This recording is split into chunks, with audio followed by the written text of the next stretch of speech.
This is the story of a girl who cried a river and Hello to all of my awesome viewers and friends. Today I want to talk about an interesting topic that we haven't discussed just yet. Today's topic is going to be about, well, myself. It's going to be my coming out story. I've told you about my views on coming out and my views on telling your parents and my views on discovering yourself. So now I want you to hear my story on how I discovered myself. It all started when I was, it started from the very beginning.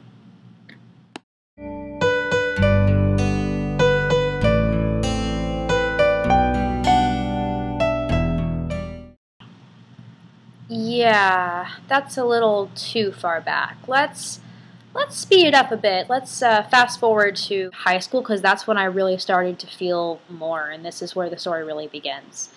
In high school, I had a best friend, and she's still my best friend to this very day. I love her to death. She's married now, but at the time she wasn't. She went through boys like she went through purses, basically. So I always thought, okay, well, because she goes from guy to guy to guy, maybe that means that she might be the same as me, because I went from guy to guy. And it wasn't because I didn't like them, but hey, wait, it was because I didn't like them. No, I'm kidding. But it really was because I didn't like them. It's not that I thought boys were icky. I tried to like them. I tried to date them, but my relationship with guys would never last that long. My relationship with guys would last maybe, my longest relationship in high school was 5 months. This one guy, his dad was a teacher at my school a couple of years back, so he knew a lot of the people that went to my school, so that's kind of how it was. But he was my longest boyfriend in the beginning of my high school career. He was a good guy. His name was Michael. He was really sweet. He played soccer, but I remember when things began to get more serious with him and things began to get more physical, that's when I started to separate myself from him, and I just couldn't do it. And then, going back to my best friend, whenever I would have a boyfriend, she was the person I thought of. So, like, if I was kissing my boyfriend at the time, I would be kissing her in my mind. She was somebody I really wanted to be physical with, and she was someone I wanted to go on dates with, and she was the person I wanted to spend my time with. I just always felt more of an emotional connection with her than I did with the guys. You know, like if a guy kissed me, I wouldn't be thinking about that for the entire day. I would just kind of be like, oh, that's cool, and just stop. But, you know, if a girl had hugged me, I would be thinking about that for the entire day. Anytime I had a bad thought, I would go back to that memory and I would feel better. You know, that's what girls made me feel. So throughout my entire high school, my 4 years of high school, I clung on to my best friend. We were attached at the hip. We were like peas and carrots, as Forrest Gump would say.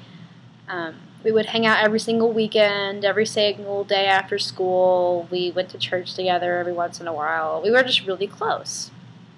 And she was somebody that, in my head, I thought I just looked up to her. I thought maybe because I spent so much time with her, maybe that's why I've clung on to her, and maybe that's why I want to do things with her and not guys. That's what I thought. But then,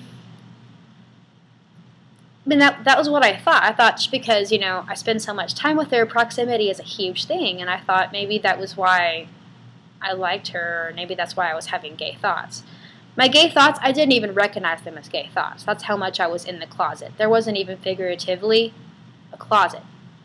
That was how in I was. I didn't think about it. I was like, oh, this is nothing, I'm just going to shrug it off, and I did, for years. Every time I saw my best friend kiss a guy, I would get upset. I remember I would get really sad, and she would just kind of take me aside, or she would ask me later after we hung out with the guys, and she'd say, are you okay? You know, Alexa, are you alright? And I'd say, yeah, I'm fine.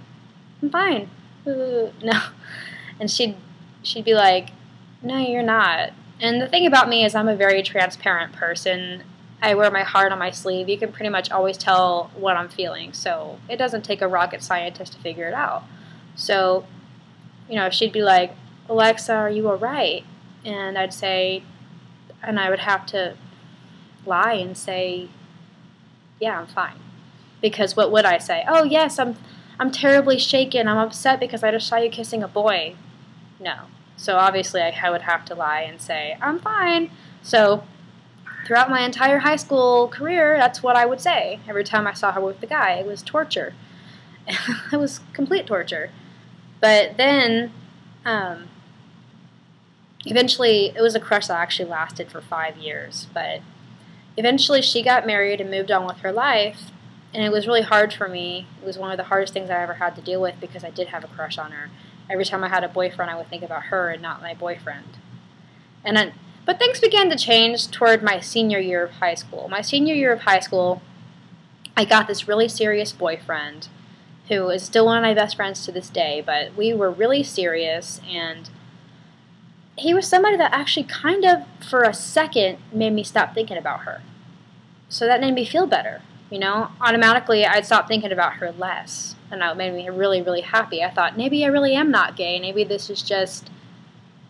maybe I'm just really attached to her, and that's what I thought. But the one time I almost came out, and I didn't really come out, I sort of just told one person. I told a mutual friend of ours that we met at the library. He worked at our library, and she was an employee, and we became really good friends with her. She was a lot older than me. I was 17 when I met her, and she was like 32 or something. So I remember I called her one night during my best friend's graduation because I realized I had seen my best friend in a dress that day, and I couldn't stop staring at her. And that tortured me. So I remember I called my friend, and I was like, listen, this is bad. I have to tell you something. And she's like, what's going on? And I'm like, I think I like my best friend. And she just sort of said, this is how she said it, I know you do. And I said, how did you know that? And she's like, Alexa, it's obvious. And I said, and she even said her name. She was just like, yeah, I know who you like. And I was like, I don't want to say my friend's name out of respect, but she was like, yeah, I know you like this person. And I was like, oh my gosh, she knows. So it made me wonder, how do other people know about me? Do other people know my secret? Do other people see what I feel? Can people see me, like see through me? And it made me wonder after that. But after that night, I kind of shrugged it off, and I just told myself, okay, I'm going to live a straight life. I'm not going to think about girls ever again. This is my life. This is who I want to be. If I want to be this way, I can do it. And that's what I kept telling myself. So I had forgotten about her. Well, I didn't forget about her, of course, but I, for that night, was like, okay, I can do this. This is not a big deal. So time went on, and she was still my best friend. I still had feelings, and I was still with that one guy. Hold on. So disrespectful of me. I'm drinking water while I'm talking. I'm sorry. But anyway, so I had clung on to her, and time progressed. My best friend finally moved away. She met this really serious guy, and she moved. Up north, actually. So that was when I realized, okay, this departure might be good for me, because now I can get over her, and I can move on with my life, and I can finally figure out that I am straight. Not so much. Not so much at all. Not so much whatsoever. Parents, they will always see you as their little girl or their little boy. That will never change. They will always see you as their little dumpling, their little child, their little angel. They'll always see you that way. So they can't really understand when things in your life begin to change, when you begin to transform into the adult that you become. But I want to show you in a little skit how I came out to my mother. Hey Mom, can I talk to you for a minute? Okay. It's kind of serious. Uh-huh. Mom, I'm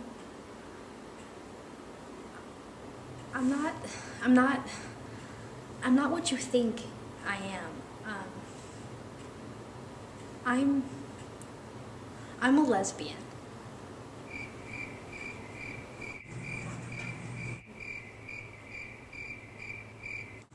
so proud of you! Yay!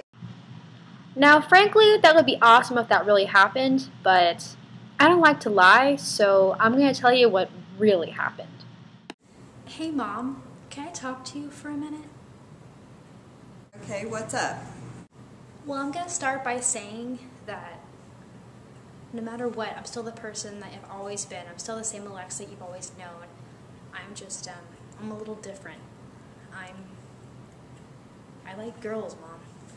I always have, ever since I was a little kid. And I'm not ashamed anymore. I'm not.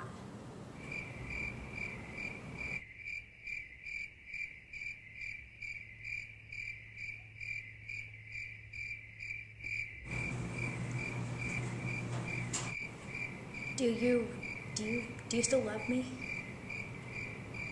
Of course I do. The most difficult person to tell throughout my entire coming out story was my mother, because my mother raised me, she took care of me from the day I was adopted until now. And I was adopted at 4 months old, so she's raised me since I was a baby. So that was definitely one of the most difficult things I had to ever tell my mom. And you know, as you can see in the video, she was very confused, and that was pretty much her reaction. But after a while, she started to ask questions. Like that same night, she was sitting on the steps and we were just talking, and she was kind of like, so, have you ever kissed a girl? And I was like, I mean, it was awkward, but, you know, I answered honestly, and she was like, have you ever done anything else with a girl? And I was like, no. And it was awkward, but she started to ask if I ever had a girlfriend, if I ever, you know, because these were months and months that she didn't know about my secret life, so she was asking a lot. And your parents will ask a lot too, as I've said before. But I tried to explain this in a way she could understand. So, because she was like, you know, how do you know you feel this way? I mean, you dated guys for years. And I said, well, yeah, because I was trying to live up to something that was unrealistic. And I had said to her, I was like, you know, the best way I could explain this, Mom, is that whenever I have a good memory with a girl I like if I ever hug her or kiss her or just, you know, any good memory with her, whenever I have a bad day, that's the memory that I think of that makes me feel so much better. It brings me into this ultimate pure burst of happiness, you know. In retrospect, when I date a guy and when I kiss a guy, I don't feel fireworks, I don't feel anything. It just kind of feels, I'm like, okay, that was good, but that's it, you know, I don't feel anything else. And I try to explain that in a way she'd understand. And then, you know, I'd be like, Mom, when I kiss a guy, I don't feel anything at all. When I kiss a girl, it just feels so real, and it feels amazing, and it's something I never stop thinking about. And with a guy, that doesn't happen for me. You know, I kiss a guy and I forget about it, and that's it. So that was a way I tried to explain to her, and she was like, you know, that makes sense. And she still kept asking more questions, but after a while, it really helped our relationship grow closer. I grew so much closer to my mom after a while, and I think she really respected me and felt I was brave for telling her. And of course I asked her crazy questions like, do you still love me? And you know, are you always going to be my mom? And she's like, of course, I'm your mom. You know, I mean, and the one thing I did say to my mom that I'll never forget, I said, Mom, you don't have to support me. You just have to accept it. It's who I am. It's who I'm always going to be. And that's not going to change. I'm afraid of hiding myself, and I'm more afraid of hiding myself than hiding. So I'm never going to hide myself again, and I'm never going to pretend to be something that I'm not. And she totally understood that, and from then on, that I've been who I am, and I'm happy, and I'm living my life as me, and it's great, you know, and my mom and I are closer than ever, and my dad and I are closer than ever, and my family, my entire family and I are closer, and my friends and I are closer. So I've just felt like, finally, I've come out of my shell, and I could be who I am with my entire family and friends. So I hope that's the same for you, and I hope that's true for you. And I hope this video has helped you in your coming out, and go to other videos on YouTube and look up how they've come out as well. And I'm sorry this video was so long. I know it's probably like, oh, what's she gonna be done? But it was a long story, but this is the best way I could narrow the whole story down. So I really hope you all enjoyed it, and I hope you all have an amazing day, and thank you so much for watching.